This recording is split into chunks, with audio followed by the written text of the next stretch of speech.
আমরা বাংলাদেশ সেনাবাহিনীকে ওই মর্যাদার জায়গায়, বিশ্বস্ততার জায়গায় এবং বাংলাদেশের মানুষের আস্থার জায়গায় দেখতে চাই।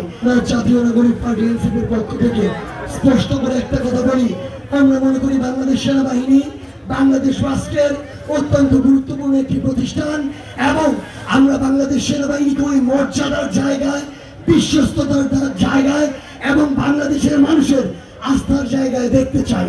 কিন্তু সেনাবাহিনীর কতিপয় কালপ্রিট যারা জনগণের সকল আশা আকাঙ্ক্ষার বিপরীতে গিয়ে যারা আওয়ামী লীগের দ্বারা ব্যবহৃত হয়ে নিজের ইচ্ছায় হয়ে হোক, চাপে হয়ে হোক, তারা এই সরাসরি গুম, খুন, বিচার বহির্ভূত হত্যাকাণ্ড, আয়নাঘর, ডিজিএফআইয়ের বিভিন্ন ধরনের অপকর্ম যেগুলো ছিল এগুলো তারা নিজেরা করেছে, সম্পৃক্ত ছিল।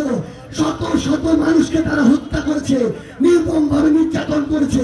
যে এই গুটি কয়েক সেনাবাহিনীর জেনারেল বা অফিসার এই সকল ধরনের ঘৃণ্য হত্যাকাণ্ড থেকে শুরু করে বিচার বহির্ভূত গুম খুনের সাথে জড়িত ছিল, তাদেরকে অবিলম্বে গ্রেফতার করে শাস্তির আওতায় আনতে হবে।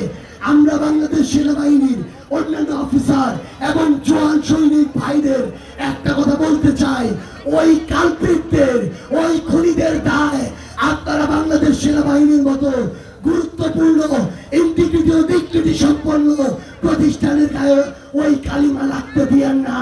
তাদের বিরুদ্ধে আপনারাও আওয়াজ তুলুন, আপনারা তাদেরকে নিজেদের মনে করবেন না।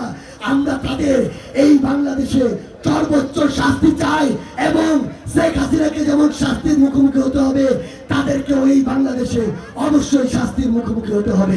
ইনকিলাব জিন্দাবাদ।